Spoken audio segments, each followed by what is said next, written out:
الحكيم ولا حول ولا قوة إلا بالله العلي العظيم أما بعد. Yang dimuliakan Tuan Pengerusi dan ahli jawatan kuasa masjid, yang berbahagia tuan-tuan imam, tuan-tuan guru, para alim ulama tempatan, ustazah, pemimpin setempat, seterusnya tuan-tuan, puan-puan, hadirin, hadirat, muslimin, muslimat yang dirahmati Allah sekalian. Alhamdulillah, setinggi-tinggi kesyukuran kita panjatkan kehadirat Allah SWT kerana pagi ini masih kita digerakkan Allah daripada mati buat sementara dan dapat kita menyambung kehidupan kita hingga ke saat ini. Masih lagi kita menerima anugerah-anugerah dan nikmat-nikmat dari Allah SWT, dan nikmat itu masih lagi boleh kita pakai, masih lagi boleh kita gunakan. Mudah-mudahan kita bersyukur dengan nikmat Allah itu dan dapat kita menyambung tanggungjawab kita, tugas kita sebagai hamba-hamba Allah sampailah kita dipanggil oleh Allah nanti dalam masa yang tak berapa lama lagi. Alhamdulillah juga kita dah dapat menyambut hari Ashura. Nah, dapat juga kita menyambut bulan Muharram, dapat kita menyambut tahun baru iaitu tahun Hijrah 1437. Mudah-mudahan tahun ini lebih baik daripada tahun sudah. Dan dapat kita kembali nanti kepada Allah SWT dalam keadaan yang terbaik. Jadi pagi ini kita sambung lagi pembacaan kitab kita dalam bab yang ketujuh pada menyatakan niat, ikhlas dan juga siddiq. Niat dah habis. Pagi ini kita sambung lepas niat tu ikhlas. Kita baca bab ikhlas sekarang ya. Muka surat 150 tuan-tuan dan puan ya. Surat 150. Faslun fi fadilatil ikhlas. Ini suatu fasal pada menyatakan kelebihan ikhlas. Ikhlas itu artinya buat apa saja semata-mata kerana Allah Ta'ala. Itu namanya ikhlas. Tak ada campur dengan lain. Tidak dicemari dengan niat-niat lain daripada kerana nak mendapat keredaan Allah Ta'ala. Itu namanya ikhlas. Ya, firman Allah Ta'ala, وَمَا أُمِرُوا إِلَّا لِيَعْبُدُوا اللَّهَ مُخْلِصِينَ لَهُ الدِّينَ. Surah Al-Bayyinah ya. Kalau surah Al-Bayyinah ni banyak orang keliru. Maaf ke surah Al-Bayyinah. Kita kalau sebut surah Lam Yakunin semua orang tahu. Surah Al-Bayyinah ya. Nak menang surah apa? Lam Yakunin, semua orang tahu. Ya, وَمَا أُمِرُوا إِلَّا لِيَعْبُدُوا اللَّهَ مُخْلِصِينَ لَهُ الدِّينَ. Artinya dan tiada menyuruh mereka itu. Artinya tiada disuruh mereka itu, bukan menyuruh ya, tiada disuruh mereka itu, melainkan akan beribadah kepada Allah dengan ikhlas bagi Allah Ta'ala dan bagi agama Islam, untuk agama dan untuk Allah. Dan lagi firman Allah Ta'ala, Ala lillahi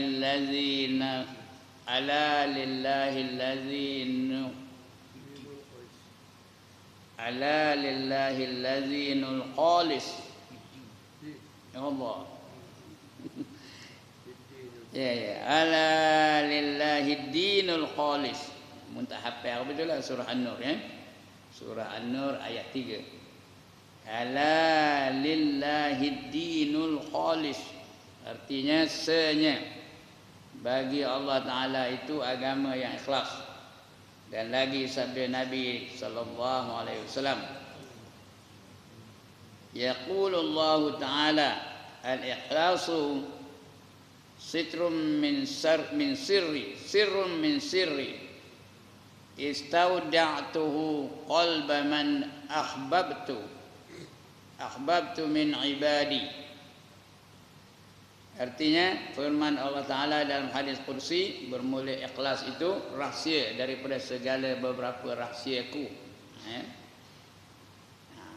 dan aku taruhkan akan dia di dalam hati orang yang aku kasihi. Siapa yang ahbabtu ni yang orang yang aku kasihi, dia dapat ikhlas itu. Mudah-mudahan kita masuk dalam golongan itulah, yang aku kasihi akan dia daripada segala hamba-hambaku. Dan lagi sabda Nabi SAW, innama nasarallahu azza wa jalla hadhil ummata bi du'afaiha wa da'watihim wa ikhlasihim wa salatihim, dan hanya senya menolong Allah Ta'ala. Menolong Allah Ta'ala itu akan umat ini dengan orang yang dhaifnya. Orang tu dhaif, lemah, banyak benda yang dia tak ada. Dan dengan segala doa mereka itu, sebab itu kita kena berdoa kepada Allah SWT. Dan dengan ikhlas, doa tu biar ikhlas, semata-mata minta keredaan Allah Ta'ala. Dan dengan sembahyang mereka itu, kita sembahyang tadi, lepas sembahyang berdoa, kita wirid dulu, kita aku janji dulu dengan Allah. Sebab itu jangan lepas salam tu bah je. Ini lepas salam bah, lepas salam bah, lepas salam bah. Bah tu apa? Naik bah. Kumbah. Ya.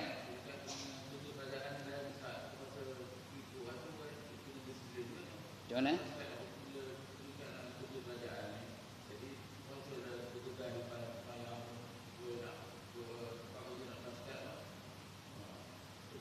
Tak faham saya, apa ceritanya? Orang yang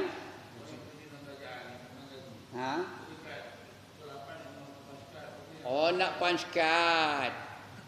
Takkanlah tak boleh 2 kali 3 kali ke? La ilaha illallah wahdahu la syarikalah, tu baca 10 kali. Dari 10 kali sekali pun tak lalu ke? Ya. Kalau ada kalau nak berak bangkitlah. Ya, nak berak bangkitlah. Jangan tunggu terlambat situ tainya. Ini bagi orang pencin apa tak kerja ni. Ya, tak ada lepas salam bah, lepas salam bah, lepas salam bah. Tunggulah, bukan teruk benar. Aku janji dengan Allah Taala. Kalau nak kerja itu lain ceritanya ya. Dia ada hal. Bila ada hal, dia dilonggarkanlah segala hukum-hukum ya. Ada rukhsah. Kita kalau berjalan jauh-jauh musafir, ada tak boleh jamak semayang? Boleh ya. Ini cerita orang apa tak hal. Orang RTM, tahu apa RTM? Rehat tunggu mati. Ya. Saya nak betul lah tu. Tadi tidak ke lalu nak menyebut nama Allah, getik benar ke nak nyebut nama Allah tu. Nak buat aku janji dengan Allah tu getik benar kan? La ilaha illallah wahdahu la syarikalah, lahul mulk wa lahul hamdu yuhyi wa yumit wa huwa ala kulli syai'in qadir. Getik benar kan? Nak berjanji dengan Allah Ta'ala, tidak ada Tuhan yang kusembah melainkan Allah wahdah yang esa, la syarikalah, tidak ada sekutu baginya, lahul mulk, baginya lah segala kerajaan. Kerajaan tu Allah yang punya, itu yang kekal, yang lain tak ada kekal ya. Walahul hamd, dan nak dialah segala puji-pujian baginya. Nak puji-puji siapa? Puji Allah aja, jangan puji lain. Jangan puji Haji Ibrahim. Puji Haji Ibrahim pasal ke hidung sampai ke kampung. Kenapa sakit hidung? Mula kembang aja. Wa yuhyi wa yumit, dia menghidupkan dan dia mematikan. Wa huwa ala kulli syai'in qadir, dan di atas setiap sesuatu dia berkuasa. Getik benar kena nyebut apa itu? Lepas salam bah, lepas salam bah, lepas salam bah. Cerita saudara kita tu saya setuju lah tu. Kalau ada hal bangkitlah. Semua orang ada hal kan? Tak ada orang RTM ni. Orang yang rehat sampai mati tak ada. Ramai ya. Hati apa nak tu, apa yang anunya. Kadang-kadang tengok tu kan dia apa pun duduk belakang tu je. Belunjur aje duduknya. Lebih lagi kalau duduk tu saya puih aja lagi terus. Tahu apa puih. Tak tahu tidak lah, lantak lah ya. Itu dia. Jadi firman Allah Ta'ala dalam hadis Qudsi, apa kata Allah? Bermula ikhlas itu rahsia daripada beberapa rahsiaku. Itu rahsia aku tu, ikhlas tu ya. Dan aku taruhkan akan dia dalam hati orang yang aku kasihi akan dia. Siapa yang Allah kasih, Allah bagi jiwa ikhlas padanya. Dia buat apa pun ikhlas semata-mata kerana Allah. Kerana kalau ada terdetik sesuatu perkara yang tidak ikhlas, yang lain daripada kerana Allah, Allah tahu ke tak tahu? Allah tahu apa yang terkandung dalam hati kita. Mesti kita dari rumah tu niat betul-betul kita nak ikhlas semata-mata kerana Allah. Baru dikira ibadah oleh Allah Subhanahu wa taala. Ya. Jadi aku taruh kepada orang yang aku kasihi akan dia daripada segala hamba-Ku. Semua kita ni hamba Allah belaka. Di antara kita ni Allah taruh ikhlas. Itu rahsia Allah dalam hatinya. Dan lagi sabda Nabi sallallahu alaihi wasallam, innama nasarallahu azza wa jalla hadhil ummata bidu'afaiha wa da'watihim wa ikhlasihim wa salatihim. Dan hanya senyap menolong Allah Ta'ala akan umat ini. Kita ni lah umat Nabi Muhammad ya? Dengan orang yang dhaifnya. Dijadinya kita ni dhaif. Semua kita memerlukan Allah Ta'ala. Kita dhaif. Allahus Samad. Allah lah tempat pergantungan kita. Allahus Samad, tempat kita bergantung. Semua ni kita hendakkan Allah. Hendakkan nyawa dari Allah, hendakkan cahaya dari Allah, hendakkan tenaga dari Allah, hendakkan air dari Allah, hendakkan angin dari Allah. Semua hendakkan dari Allah. Dhaif kita ni belaka-lakanya. Sebab itu kita dengan segala doa. Orang dhaif tu dia minta dengan Allah Ta'ala. Kita sentiasa berdoa kepada Allah SWT. Ini doa pun tak ada. Kalau doa pun bukanlah tentuan. Ni jangan nyolong hati dengan saya, tentuan tak ya. Kalau berdoa pun dah tanda jawapannya. Duduk nyanda tu. Amin. Amin. Amin. Nantaklah Tuhan nak bagi-bagi, nak idak-idak leh. Amin. Aku tak kisah. Amin. Ya. Macam selalulah orang baca Yasin setiap malam Jumaat, betul lah duduk mengatakan amin. Nantak leh. Yang berdoa betul tu imam seorang je. Yang angkat tangan. Yang lain tu begitu je. Ya. Terima ke Tuhan apa tu? Dapat agaknya. Padahal doa sikit kalau punya cantik punya doa kadang-kadang tu minta yang baik-baik. Dia tak bersungguh-sungguh bila nak dikabulkan oleh Allah Taala. Bagi seorang anak yang menjaga ibunya yang kubur dan besar. Gimana?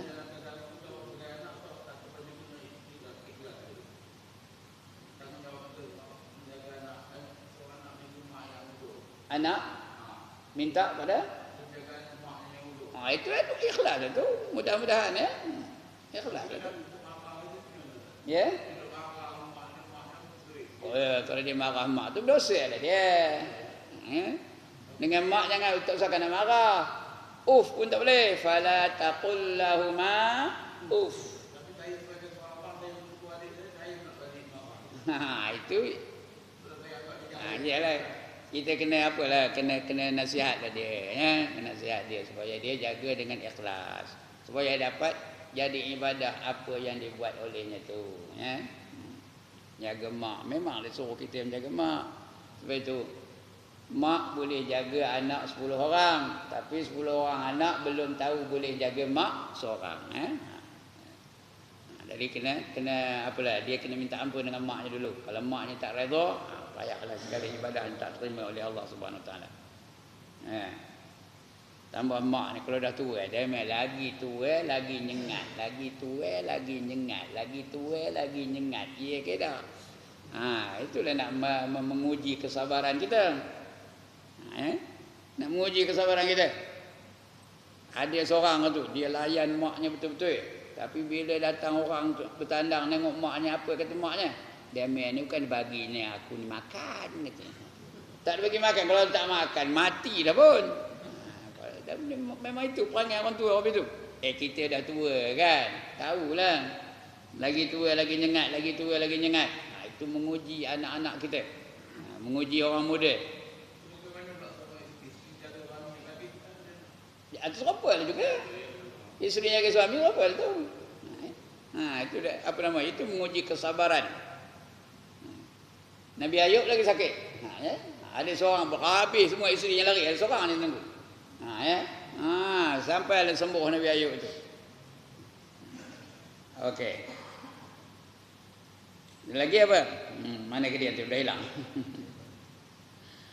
Hanya saja menolong Allah Ta'ala itu akan umat ini dengan orang yang dhaifnya. Didhaifkan Allah Ta'ala. Diminta semua kita minta dengan Allah Ta'ala. Dengan segala doa. Kita berdoa betul dengan Allah Ta'ala. Dan dengan ikhlas. Doa tu biar ikhlas. Dengan ikhlas mereka itu dan dengan semayang mereka itu. Kita semayang. Semayang tu doa juga ya. Ada tak semayang? Doa tak? Doa. Ihdinas siratal mustaqim. Ya Allah pimpinlah kami kepada jalan yang lurus. siratal ladzina an'amta 'alaihim, seperti mana kamu tunjukkan kepada orang-orang yang sebelum kami. Siapa? Nabiyyin wasyuhada wassalihin, nabi-nabi dan orang mati syahid dan orang yang soleh-soleh. Janganlah kamu tunjukkan kami jalan yang kamu murkai, iaitu jalan Yahudi, dan jalan yang kamu sesatkan, iaitu jalan Nasrani. Kita minta, itu minta doa tu. Itu namanya semayang. Semayang tu solat tu doa tu. Jadi dengan semayang. Mana ke dia? Dengan sembahyang mereka itu. Dan lagi sabda Nabi sallallahu alaihi wasallam,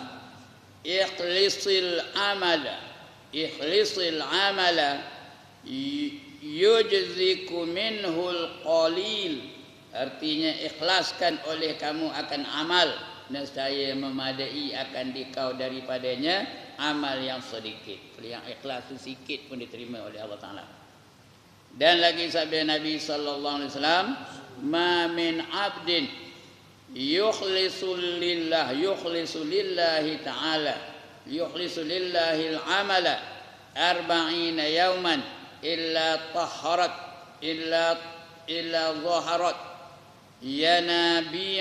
yanabi'ul hikmati min qalbihi ala lisani. Artinya tiada daripada seorang hamba Allah yang ikhlas ia berbuat amal bagi Allah Ta'ala 40 hari. Kalau dia 40 hari buat tu, melainkan nyata terbit ilmu hikmah daripada hatinya. Allah bagi hikmah dalam hatinya. Apa hikmahnya entahlah, Allah je yang tahu ya. Tapi kalau 40 hari dia buat apa saja amalannya, selama 40 hari berturut-turut, Allah bagi hikmah dalam hatinya. Dia nampak hikmahnya. Apa-apalah, bukan hikmah terus magic ya. Hikmah terus yang ada kegunaan yang tersirat di situ, yang kita tak tahu, itu namanya hikmah. Melainkan nyata terbit ilmu hikmah. Dia dapat ilmu yang memberi hikmah pada dirinya di dalam hatinya itu, atas lidahnya. Lidahnya pun bercakap yang elok-elok aja ya.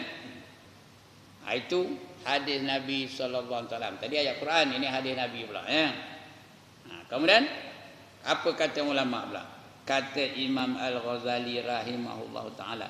Kita baca kitab ini mesti tiga dalil. Yang pertama dalil Quran, yang kedua dalil hadis Nabi sallallahu alaihi wasallam, yang ketiga dalil ulama seperti Imam Ghazali, Imam Syafi'i dan sebagainya. Apa pula kata ulama? Nak menguatkan hujah ni tadi. Kata Imam Ghazali rahimahullah ta'ala adalah seorang laki-laki yang abid daripada kaum Bani Israel itu, beberapa tahun berbuat ibadat akan Allah Ta'ala. Di dalam zawiyahnya, dalam tempat ibadatnya dipanggil zawiyahnya. Macam tempat orang beribadat, dia ada khusus bilik macam Nabi Ibrahim tu. Dalam rumahnya ada satu bilik untuk dia beribadat kepada Allah saja. Tak ada siapa boleh masuk dalamnya. Itu Nabi Ibrahim ya. Itu begitu juga orang dulu dia ada tempat ibadatnya, ada bilik ibadahnya tu. Dan maka datang kepadanya beberapa kaum, padahal mereka itu mengkhabarkan akan dia bahawasanya adalah di dalam negeri ini beberapa kaum yang menyembah mereka itu akan suatu pohon kayu. Maka tatkala mendengar abid itu akan yang demikian itu, maka sangat ia marah benar. Ada orang menyembah pokok kayu, syirik lah tu ya. Dia marah benar orang yang syirik tu. Nak dihapuskannya kesyirikan tu. Marah benar dia. Tengok cerita ni, sedap cerita ni tau. Maka tatkala mendengar abid itu yang demikian itu, maka sangat ia marah. Maka mengambil ia akan satu kapak. Maka lalu ia berjalan kerana berkehendak ia mengerat kayu yang disembah oleh beberapa kaum itu. Orang tu nyembah pokok aja kan dia, minta nombor ekor lah, macam-macam lah nyembah pokoknya. Minta macam-macam lah mintanya. Dia ingat pokok tu berkuasa. Sedangkan yang berkuasa hanya Allah Ta'ala. Ini tak, dia minta pada pokok. Itu yang marahan tu. Dia nak memotong pokok tu. Jangan bagi mereka melakukan perkara syirik lagi. Lalu ia berjalan kerana berkehendak ia mengerat kayu yang disembah oleh beberapa kaum itu. Maka mendatangi ia akan dia pada jalan itu oleh iblis. Iblis datang ngacau, menahan, cuba nak menahan dia daripada menebang pokok tu. Tapi iblis tu bukanlah rupa iblis betul. Dia berupa seorang manusia. Ya. Yang berupa seperti orang tua pula tu. Seperti orang tua. Maka berkata ia bagi orang yang abid itu, ke mana engkau pergi? Nak ke mana kau katanya. Nak tahu. Tak faham kan? Tak ke mana kau? Nak ke mana kata dia iblis tu. Tapi dia orang tua lah. Ya. Apa kata dia? Maka jawabnya, aku berkehendak mengerat pokok kayu itu. Maka berkata iblis itu, adalah engkau masyghul dengan berbuat ibadat di dalam zawiyahmu itu terlebih baik daripada engkau pergi bersusah-susah berkehendak mengerat kayu itu. Kata iblis, kamu berwirid ajalah kamu, beribadatlah kamu dalam bilik kamu itu lebih baik daripada kamu teruk-teruk pergi nak ngeratkan kayu tu, nak motong kayu tu. Susah kerja ni kata dia. Ngabur pada orang tua tu. Ya. Lagi, maka berkata abid itu, adalah aku mengerat pohon kayu yang disembah akan dia oleh kaum itu terlebih afdal daripada aku duduk beribadat akan Allah Ta'ala di dalam zawiyahku. Maka tiada aku tinggalkan mengerat kayu itu. Aku mesti nak pergi nak potong dia kayu tu kan. Kerana aku nampak kemungkaran sedang berlaku. Dia membaca hadisnya, man ra'a minkum munkaran falyughayyirhu bi yadihi. Agak ni lah, tak ada tulis dalam ini ya. Bila nampak satu kemungkaran, taklah aku ubah dengan tanganku. Tak boleh, fa illam yastati' fa bi lisani, fa illam yastati' fa bi qalbi. Tak boleh dengan tangan aku, tak boleh dengan kuasa aku ubah dengan lidah aku. Tak boleh dengan lidah, dengan dalam hati aku. Dia pun kabur tu. Aku mesti kerat di pokok ni katanya. Kerana aku ada kekuatan lagi. Aku nak potong kayu tu. Tangan aku ada, kaki aku ada semuanya. Jadi aku tinggalkan untuk mengeratkan kayu ini. Maka berkata iblis baginya, jangan engkau kerat akan pohon kayu itu, kerana aku yang menunggui akan dia. Aku penjaga kayu tu, penjaga pokok tu. Aku tunggu akan dia. Maka berkelahi iblis itu dengan abid itu. Bertumbuk dia main lepak. Padahal berpukul-pukulan. Bukan saya longgok-longgok ni, ada ni berpukul-pukulan. Bertumbuk-tumbuk tu, puntak ya. Keluarlah kungfu lah, apa lagi? Karate lah, silat gayung lah, silat lincah lah. Silat apa lagi? Silat pulut lah. Bergaduhlah antara abid tu dengan iblis tu. Iblis tu menyerupai seorang tua. Maka berpukul-pukulan, maka memegang abid itu akan iblis itu, maka merebahkan dia, ditumbangkannya iblis tu. Merebahkan dia akan iblis itu, maka lalu ia duduk di atas dada iblis itu. Duduk atas dada dia. Nak nyekik lah maksudnya tu ya. Nak nyekik iblis tu. Maka berkata iblis, lepaskan olehmu akan daku. Kamu jangan cekik aku, jangan bunuh aku. Kamu lepaskan aku ya. Dia bagi janji pula tu. Lepaskan olehmu akan daku. Kerana aku berkehendak berkhabar akan dikau dengan sesuatu yang lebih baik lagi, sesuatu yang terlebih memberi manfaat akan dikau. Maka melepaskan abid itu akan iblis itu. Maka berkata ia bagi abid itu, bahawasanya Allah Ta'ala itu tiada memfardukan akan dikau akan mengerat kayu itu, dan tiada menyuruh akan dikau mengerat akan dia. Mengapa engkau hiraukan orang yang menyembah kayu itu, padahal engkau tiada menyembah akan dia? Kamu kan kamu yang menyembah, yang kamu marah tu siapa? Dan ngabur pada abid tadi. Ya? Allah bukan nyuruh kamu mengerat kayu tu, tak ada pula. Ada ke hukumnya wajib kamu potong kayu tu? Dia nanya abid tadi ya. Dan tiada menyuruh akan dikau mengerat akan dia. Betapa engkau hirau akan orang yang menyembah. Lantaklah dia menyembah, dia yang syirik, bukan kamu yang syirik, kata iblis. Padahal engkau tiada menyembah akan dia. Dan mengapa engkau bersusah padahal engkau tinggalkan berbuat ibadat. Bila kamu datang sini nak motong kayu tu, sudah tinggal ibadat kamu. Sudah tak ada wirid kamu, sudah tak ada zikir kamu, sudah tak ada sembahyang kamu dan sebagainya. Engkau tinggalkan berbuat ibadat yang terlebih senang bagi kamu. Lebih senang beribadat daripada kamu nak pergi nebang pokok tu. Dan terlebih afdal bagimu itu. Ibadat terlebih afdal daripada nebang pokok tu. Dan adalah bagi Allah Ta'ala itu beberapa anbiya. Allah dah utuskan nabi-nabi. Kamu bukannya nabi yang kamu sibuk ngapa? Kata iblis tu. Logik ke tak? Logik lah kata, kamu sibuk benda susah payah apa? Kamu bukannya Nabi. Allah dah lantik Nabi-Nabi, biarlah kerja dia tu, kamu duduk aja nak rumah ibadah wirid je kamu, kata dia. Iblis tu ngabur kepada Abid tadi. Ya. Mana ke dia dah hilang. Yang lebih afdal bagimu dan adalah bagi Allah Ta'ala itu beberapa anbiya dalam bumi. Maka jikalau Allah Ta'ala berkehendak menyuruh mengerat kayu ini, nescaya menyuruh ia akan anbiya-nya atau nabi-nabinya mengerat kayu itu. Padahal engkau bukan anbiya dan bukannya rasul. Kamu bukan rasul, bukan nabi. Berkata Abid itu bagi iblis, telah lazimlah aku berkehendak mengerat kayu ini kerana ia menyesatkan. Aku tahu kayu ni, pokok ni menyesatkan orang. Jadi aku potong tu. Aku pernah potong kayu ni. Menyesatkan beberapa kaumku, banyak yang dah sesat, yang menyembah akan dia, lalu berkelahi sekali tumbuk sekali lagi. Tontak lagi. Berkelahi pula ia dengan iblis itu seperti berpukul-pukulan yang amat keras. Maka memegang Abid itu akan iblis itu, maka merebahkan ia akan iblis itu, maka duduk ia atas dada iblis itu tadi jugalah. Maka tatkala lemah iblis itu daripada melawan akan Abid itu, maka berkata iblis itu bagi Abid itu, lepaskan olehmu akan daku. Lepaskan kuning, lepas supaya aku buat nasihat akan dikau. Aku bagi satu nasihat kepada kamu yang terlebih bermanfaat dan terlebih baik kepada kamu daripada mengerat kayu pokok itu. Maka kata Abid itu, apa yang terlebih bermanfaat itu katanya? Dan yang terlebih baik. Maka kata iblis itu bagi Abid itu, lepaskan olehmu akan daku, kemudian aku khabarkan akan dikau. Maka melepaskan Abid itu akan iblis itu. Maka berkata iblis itu baginya, bahawa adalah engkau seorang fakir. Kamu ni miskin, apa tak ada. Kamu ni orang fakir. Ini dia. Ini rasuah pula kan. Kamu ni apa pun tak ada.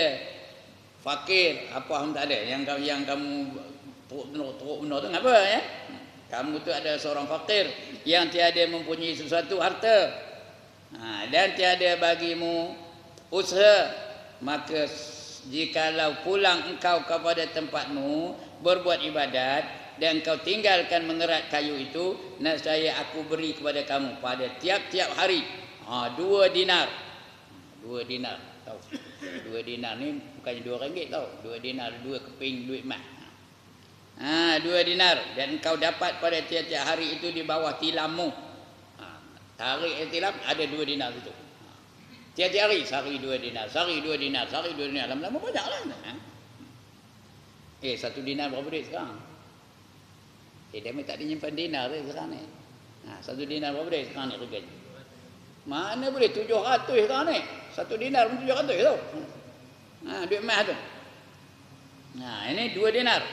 Ketik-ketiknya apa? 1,400 sehari. Apa gaji 1,400 sehari? Dan engkau dapat pada tiap-tiap hari di bawah bantalmu, bukan tilammu, bantal. Bawah bantalmu. Maka mendapat engkau berbelanja bagi dirimu dan dapat engkau memberi sedekah akan sentosa saudaramu dan dapat engkau memberi kebajikan akan orang yang sekampungmu dan dapat engkau kelebihan atas mereka itu. Dapat kamu pahala menyara anak isteri kamu, dapat pahala sedekah kepada saudara-saudara kamu, dapat pahala lagi infak kepada kebajikan, sikit banyak kepala kamu dapat tu.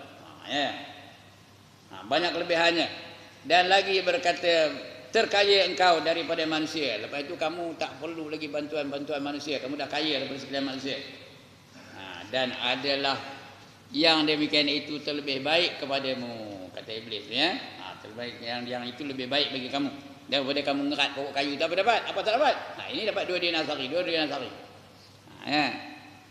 Daripada engkau mengerat kayu ini, maka lalu berfikir Abid itu. Dah berfikir Abid itu. Dah menung dia. Ya juga, datin dia. Malu orang nak offer ni. Kita hari ni berjalan terus je dakwah bersama. Tak ada siapa nak offer. Cuba kalau ada orang offer, ustaz, kereta tu dah buruk. Macam belum tahu lagi ya. Maka berfikir Abid itu di dalam barang yang dikata oleh iblis itu, maka berkata ia sungguh benar perkataan ini. Dalam hati tu ya. Betul juga cakap iblis tu. Kerana aku bukan Nabi hingga lazim akan mengerat kayu ini. Aku kan suruh pun tak ada ayat nyuruh aku motong kayu ni. Aku bukan Nabi. Itu kau je Nabi-Nabi ni.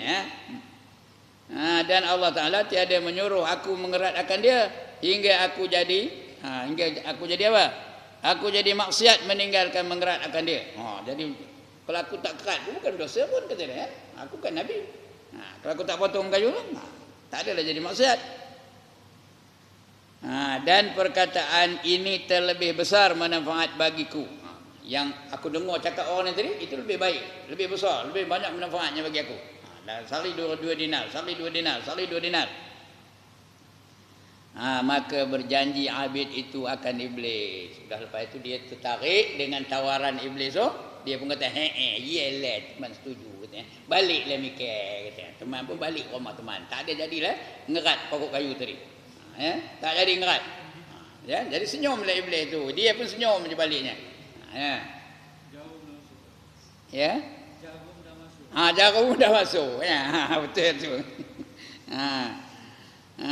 Maka bagiku maka berjanji ia akan iblis itu atas menyempurnakan janjinya. Kamu janji betul-betul ya? Betul ni.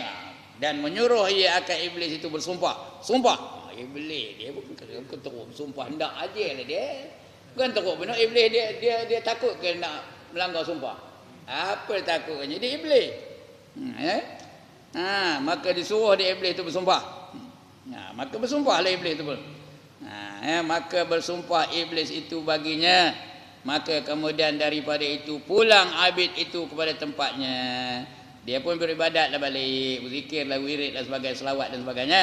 Maka tatkala pagi-pagi mendapat dia akan 2 dinar. Dapat betul-betul buah bantai tu ada 2 dinar. Dapat 2 dinar. Tak habis cerita ni lagi. Kena dengar alik lu. Di bawah bantalnya itu maka membelanjakan dia akan dia, dan demikian lagi pada pagi hari yang kedua itu mendapat pula ia akan 2 dinar lagi di bawah bantalnya itu. Maka tatkala pagi hari yang ketiga dan yang kemudian maka tiada mendapat ia akan sesuatu. Tengok bawah bantal apa pun tak ada hari ini. Tak ada 2 dinar pun tak ada, apa pun tak ada. Esok tengok lagi tak ada lagi, lusa tengok lagi tak ada lagi, tulat tengok lagi tak ada juga, tonggin tengok lagi tak ada juga, bulat tengok lagi tak ada juga. Lagi apa? Bulat apa? Teh anjing. Teh anjing buka lagi apa tilam tu tak ada juga. Dia mula marah. Udah ngetok badan. Tok. Nanti kamu dia dengar bawa kepada orang tak apa. Dia tak tahu yang itu iblis pun. Dia orang tua aja dia katanya. Nanti kamu katanya. Tak ada. Ya. Mana kedainya? Dalam hatinya itu tiada mendapat ia akan sesuatu. Maka tatkala itu sangat ia marah akan iblis itu di dalam hatinya. Maka mengambil ia akan kapaknya. Maka pergi ia berjalan hendak mengerat kayu itu. Datang nak aku potong kayu itu. Kamu dah mungkin janji kata dengan orang tua itu. Maka mendapati akan dia oleh iblis yang berupa seperti orang tua yang dahulu itu. Iblis itu datang balik. Merupa orang tua macam dulu tu. Di tengah jalan. Maka berkata iblis itu akan abid itu, kemana engkau? Maka berkata abid itu, aku berkehendak mengerat kayu itu. Maka berkata iblis itu, macam mana? Bukan sembah tu. Sesat engkau. Demi Allah tiada kuasa engkau mengerat kayu itu. Kamu tak lalu mengerat kayu tu kata dia iblis tadi. Sesat kamu tu. Tak lalu kamu nak mengerat kayu itu. Sesat engkau, demi Allah tiada kuasa engkau mengerat kayu itu, dan engkau mengerat kayu ini dan tiadalah engkau dapat jalan kepada mengerat akan dia. Aku tak boleh lepaskan kamu. Aku tak bagi kamu mengerat kayu itu. Lalu berkelahi ia dengan iblis itu. Padahal sangat ia berpukul-pukulan, bertumbuk balik, tontak balik. Maka memegang iblis itu akan dia, merebahkan akan dia. Kali ini siapa menang? Iblis tu menang, orang tua tu menang. Tak terlawan dia orang tua tu. Merebahkan dia akan dia. Sangat berpukul-pukulan, maka memegang iblis itu akan dia dan merebahkan ia akan abid itu. Padahal duduk iblis itu di atas dadanya Maka berkata iblis itu baginya, jikalau tiada mau engkau meninggalkan mengerat kayu ini, nescaya aku sembelih lehermu. Kata iblis, kalau kamu tak nak meninggalkan daripada mengerat pokok kayu ini, aku sembelih kamu. Aku potong leher kamu, katanya. Maka berkata abid itu baginya, lepaskan olehmu akan daku, nescaya aku tinggalkan mengeratkan kayu ini. Kamu lepaskan aku, hidaklah aku nak potong kayu ini. Kata, ngabur pada iblis tu.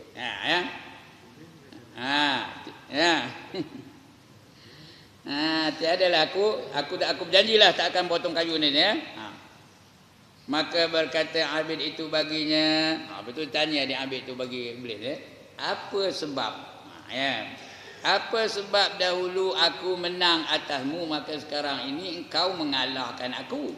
Dulu kita bergaduh senang aja aku mengalahkan kamu. Sekarang ni kamu pula mengalahkan aku. Mana kamu datang tenaga? Mana datang kekuatan kamu tu mengalahkan aku? Itu sekacang aja aku mengalahkan kamu katanya.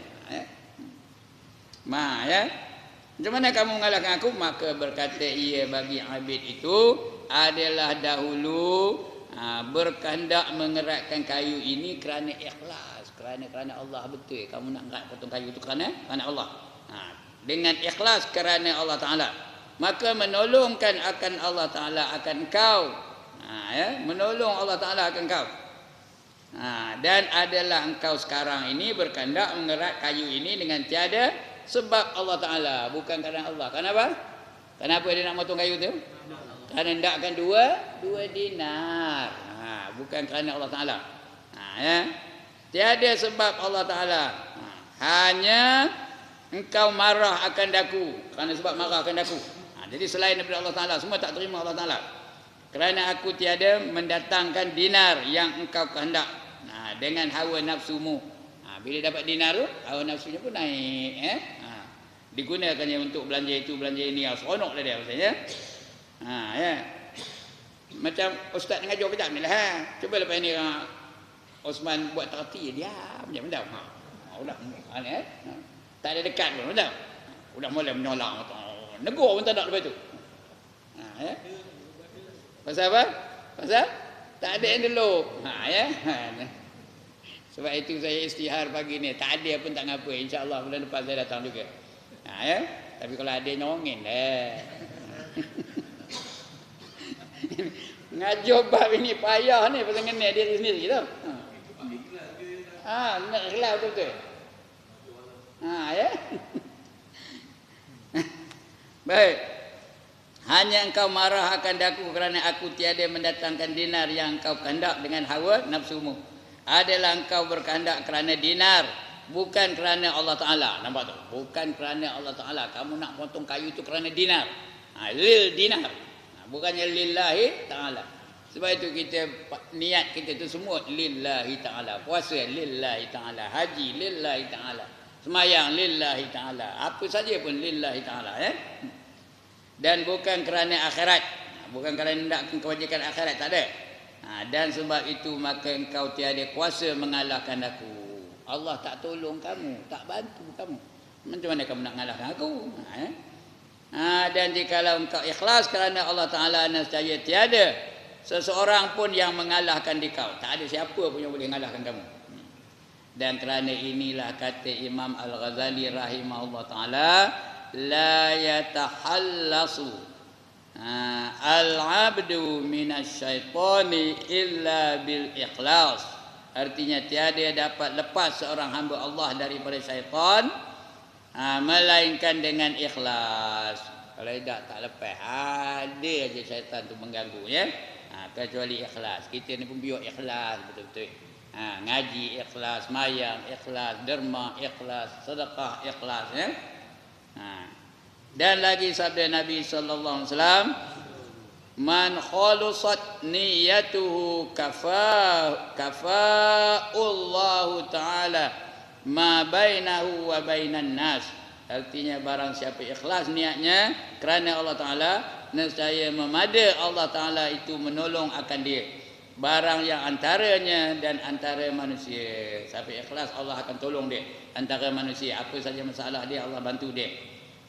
Dan kata Sarisaqati rahimahullah Ta'ala bagi seorang laki-laki, apa kata dia? la an tusalliyu rak'ataini fi khulwatin yukhlisuhuma khairul laka min an taktub sab'ina hadisan aw sab'ami'ati tablughu isnadaha. Artinya demi Allah Ta'ala bahawa engkau semayang 2 rakaat di dalam khalwat, bersunyi-sunyian, dalam khalwat artinya bersunyi-sunyian, semayang antara kamu dengan Allah saja. Jangan tengah semayang tu nak bangkit malam-malam nak tahajud umpamanya, muka lampu luar dalam semua tu, cuba kajubah round dulu, lepas tu baru semayang. Artinya tak ada ikhlas tu, biar orang tak tahu kita tu semayang. Esok ni jangan cerita pada orang pula. Dengan beri benar, Allah teman malam tadi katanya tengah semayang tahajud, tiba-tiba tom dengar bunyi kuat, bas berlanggar dengan lori katanya. Tak khusyuk teman semayang. Padahal dia bukan nak mengaburkan bas berlanggar dengan lori tu, dia ngabur malam tadi, dia bangkit semayang tahajud. Udah tak ada ikhlas itu tu. Itu contoh ajalah, ya kita entahlah wallahu alam. Itu contoh aja yang dapat saya fikir kejap ni. Jadi biar ikhlas. 2 rakaat kamu semayang dengan dalam khalwat dengan ikhlas, yang engkau ikhlas kerana Allah Ta'ala itu terlebih baik daripada engkau menyuruh 70 hadis, menyurat 70 hadis, atau terlebih baik daripada 700 hadis. Sama ada 70 atau 700 kamu tulis hadis tu, dapat pahala tu ya, baik tu. Tapi 2 rakaat semayang dengan ikhlas di dalam khalwat tu bersunyi-sunyian itu lebih baik daripada menyurat 700 hadis. Yang engkau gantungkan akan asnad riwayatnya. Semua ada an tu asnad itu ya. Dia tulis itu semua. Pun tak dapat menyamai sembahyang 2 rakaat yang secara ikhlas tadi. Dan berkata Musa rahimahullah taala, muradullah ta'ala min amalil ikhlas min amalil khalaiqi al-ikhlasu faqat. Artinya bermula murad tu dikehendaki ya. Dikehendaki Allah Ta'ala daripada amal segala makhluk itu semata-mata telah ikhlas. Maka hanyalah faqat saja, ya itu saja, sudah cukup untuk ikhlas ya. Maka hanyalah, dan kata setengah ulama hanyalah tu faqat, cukuplah ikhlas itu lebih baik daripada segala-gala ibadah yang lain. Dan kata setengah ulama yang lain pula, al-ilmu apa tu? Bizrun ya. Al-ilmu bizrun wal amalu zar'un wa ma'uhul ikhlasu. Artinya bermula ilmu seperti benih, betul lah zirun ya, macam benih. Dan amal itu seperti tumbuh-tumbuhan, dan ikhlas itu seperti air yang didiruskan ke atas tumbuh-tumbuhan itu. Ikhlas tu macam air nak mencorah kepada tumbuh-tumbuhan tu. Kita nak memberi air kepada sawi dan sebagainya. Itu dia ikhlas tu. Menyuburkan ibadah kita tu. Menyuburkan sayur-sayuran itu. Dan kata Junaid rahimahullah taala, Syekh Junaidil Baghdadi ya, Junaid. Apa kata dia? Inna lillahi ibadan aqalu falamma amilu hunna akhlasu fastad'ahumul ikhlasu ila abwabil birri ajma'. Artinya adalah bagi Allah Ta'ala itu beberapa huma yang mempunyai akal, yakni yang mempunyai ilmu, yang memberi manfaat. Maka tatkala mempunyai mereka itu akal, yakni ilmu itu, maka mengamalkan mereka itu, maka tatkala mengamalkan mereka itu akan ilmu itu, maka jadi mereka itu ikhlas. Bila ada ilmu, amalkan. Bila amal, kita ikhlas dalam amalan itu. Itu yang disuruh lah. Kita ada ilmu, mesti diamalkan. Jangan ada ilmu tak nak amal. Orang ada ilmu tak nak amal macam pokok tak berbuah. Kasyajari bila samarin. Seperti pokok yang tak nak berbuah. Udah amal, tak cukup lagi tu. Ada ilmu, kena amal, udah amal, kena ikhlas dalam hati kita. Semata-mata kerana Allah. Baru dia bermanfaat bagi kita. Ini kata siapa? Kata Syekh Junaidil Baghdadi. Mengamalkan mereka itu akan ilmu itu, maka jadi mereka itu ikhlas kerana Allah Ta'ala. Maka membawa ikhlas mereka itu kepada mereka itu segala pintu kebajikan. Bila ada ikhlas, datanglah kebajikan bagi dirinya dan bagi orang lain pun. Kebajikan sekaliannya. Sikit lagi tuan-tuan. Dan kata Muhammad Sa'id Al-Mirwazi rahimahullah ta'ala, Al-amru kulluhu yarji'u ila aslaini fi'lin minhu bika wa fi'lin minka lahu fatarda ma fa'ala wa tuhlisa fima ta'malu fa idza anta qad sa'idta bihazaini fuz kan fuzta fid daraini. Artinya bermula segala pekerjaan di dalam agama itu sekalian kembali kepada dua asal. Apa saja kita buat dalam agama ni ada dua asalnya. Pertama, perbuatan itu daripada Allah Ta'ala. Itu kena faham tu. Apa saja kita buat Allah yang menentukannya. Nak kudrah iradah Allah Ta'ala ya. Semua daripada Allah. Kita boleh datang ni pun izin dengan izin Allah. Kalau tidak tak boleh datang. Saya boleh datang pun kerana izin Allah. Semalam saya patut ngajar ke Sengat tau. Allah lupakan saya, langsung lebur. Langsung tak pergi. Kuliah subuh Sengat, langsung tak pergi. Jenuh minta maaf dengan orang sana pula. Ganti pula minggu depan insya-Allah. Boleh, bukan tak jaga. Udah sudah tu jaga tu menung. 5.30 baru tu. Allah kumai. Udah 5.30. Hati mana dan lagi dah. Pergi ke masjid aja lah. Betul pergi dengar orang ngaji. Dah awak ngajar, mak semalam dengar orang ngaji. Dengar tuan guru ngajar. Ustaz Khairul Subhi. Kenal ada? Kenal? Orang Timur. Tapi dia duduk belah Hanun sekarang ni. Belah Simpang Pulai tu. Dengar dia ngajar. Jadi murid ketika itu. Kalau tak, ngajar di Sengat tu. Tafsir pun tu je. Itu dia. Kenapa? Allah yang menentukan. Dengan izin Allah baru boleh. Pagi ni Alhamdulillah. Allah jagakan, Allah bangunkan ya. Dapat datang elok pula tak ada apa. Ada aksiden tengah jalan terintah apa. Saya tak ada nak berhenti menengok ni. Itu dia. Dekat kampung. Belum dah lepas sikit ke kampung nak kemari ya. Dekat tempat orang beli ayam tu. Tu ada aksiden situ pagi tadi. Apa jadi wallahualam. Itu yang pertama ya, dengan izin Allah Ta'ala. Apa saja kita buat dengan izin Allah Ta'ala. Perbuatan daripadamu bagi Allah Ta'ala, maka sayugianya redha engkau akan barang yang diperbuat Allah Ta'ala dengan dikau. Kita kena redha kita ni jadi kita. Jangan ikut hawa nafsu. Ikut hawa nafsu memang kita tak redha jadi kita. Ya, bukan seronok penuh saya ni jadi saya. Tuan-tuan pun rasa saya tak ada seronok penuh jadi tuan-tuan ni pun. Tapi kita kena redha dengan ketentuan Allah Subhanahu Wa Ta'ala. Saya ni kalau boleh biarlah entokah tu Lamborghini ke. Tapi redha dah ada masjid, apa lagi dah. Redha dengan ketentuan Allah Taala. Kalau boleh biarlah Daimler ke, Porsche ke, Ferrari ke. Dia dapat. Ini tak dapat. Ada yang dapat kancil aja. Jadilah kancil pun kancil lah. Redha dengan ketentuan Allah Taala.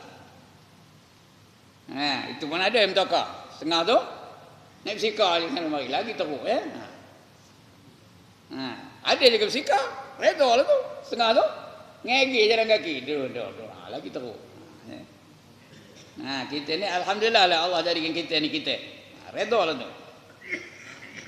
Maka sayugianya redha engkau akan barang yang diperbuat oleh Allah Ta'ala dengan dikau. Hendaklah engkau ikhlas kerana Allah Ta'ala di dalam barang yang engkau perbuat akan dia. Apa saja kita buat biar ikhlas semata-mata kerana Allah. Maka apabila engkau perbuat dengan dua perkara ini, nescaya engkau dapat bahagian dan kemenangan di dalam dua negeri. Darain dua negeri. Iaitu apa? Dunia dan akhirat. Dalam dua negeri, yakni dunia dan akhirat. Itu yang kita minta apa? Rabbana atina fid dunya hasanah lagi wa fil akhirati hasanah wa qina azabannar. Itu kita minta dengan Allah, ya Allah bagikanlah kami kebaikan dalam kehidupan di dunia dan juga kebaikan dalam kehidupan di akhirat. Dan jauhilah kami daripada azab api neraka. Kita minta baik di dunia, baik di akhirat. Bahagia di dunia, bahagia di akhirat. Di dunia apa bahagia yang kita nak?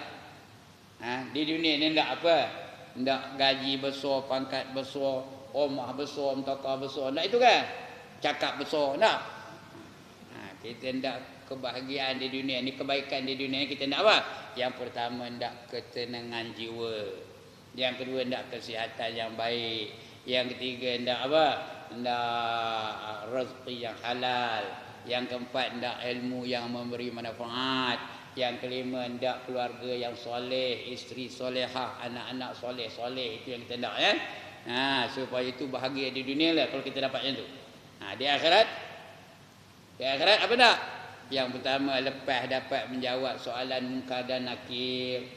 Yang kedua lepas daripada siksa kubur. Yang ketiga bangkit dari kubur, wajah seperti Nabi Allah Yusuf. Nak kata tak? Kemudian di mahsyar dapat lindungan arasy. Itu kebaikan di akhirat yang kita nak ya. Dan dapat melepasi titi siratal mustaqim, cepat seperti kilat. Akhirnya dapat masuk ke dalam syurga. Tak habis lagi tu. Sudah masuk dalam syurga, last sekali dapat melihat wajah Tuhannya. Itu kebaikan akhirat yang kita minta. Wallahu alam. Sudah Tuhan itu. Yang akan datang kita akan baca hakikat ikhlas insya-Allah ya. Hakikat ikhlas. Baik tuan-tuan dan puan-puan, cukup setakat itu pagi ini.